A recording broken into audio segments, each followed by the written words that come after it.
avez pris ici, où il y a des Amérindiens, pourquoi vous n'avez pas cherché autre part où il n'y a personne? Mais ici, c'est les Amérindiens qui sont là depuis des années. Mais c'est vous qui venez chaque fois dégager les Amérindiens. Pourquoi c'est toujours la même chose? C'est hors de question. Pour moi, j'ai dit hors de question. Bravo. Je ne suis pas d'accord. Vous pouvez déplacer votre affaire ailleurs.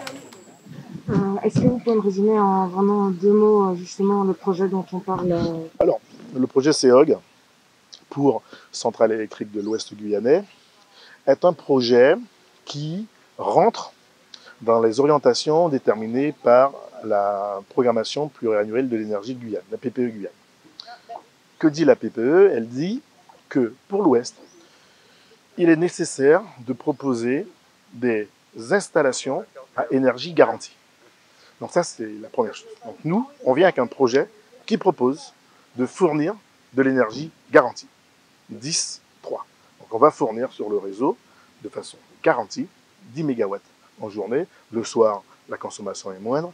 On fournira un bandeau de 3 MW. Pour pouvoir avoir de l'énergie garantie, il faut créer une réserve d'énergie. Comment la créons-nous? Nous la créons en produisant et stockant de l'hydrogène. Et pourquoi nous faisons le choix de l'hydrogène? Parce que l'hydrogène, c'est un fluide totalement vert.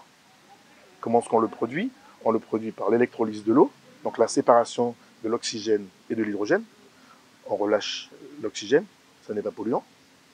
Et dans les piles à combustible, on recombine l'hydrogène et l'oxygène, et là, ça fait un arc électrique, ça fait donc la production d'énergie que l'on récupère. Est-ce que vous pouvez m'expliquer un petit peu quel était le but de la réunion? Bon, vous savez que le projet a déroulé l'ensemble de ses étapes administratives. Nous n'avions pas pu avoir un avis éclairé de la population. Et donc, malgré ce fait-là, nous avons toujours assuré au Village Prospérité que le dialogue ne se couperait pas. Nous avons chacun de notre bord un certain nombre de contraintes. Il est important de poursuivre les discussions pour que ces contraintes-là, on soit capable de les surmonter.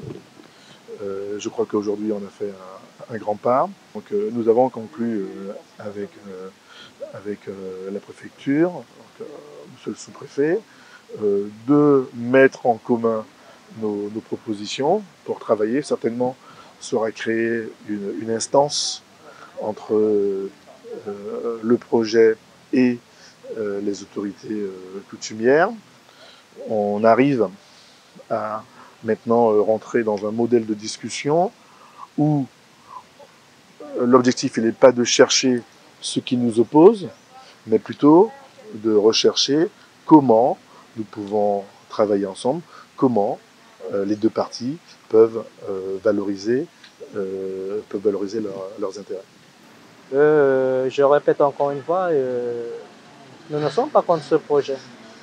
Donc je rappelle au sous-préfet, j'ai rappelé encore au directeur aussi de HDF, nous ne sommes pas contre ce projet-là. La seule souci, c'est que le projet doit être déplacé. Donc il y aurait la prochaine fois une autre réunion. Donc ça n'a pas fini, la discussion n'a pas fini.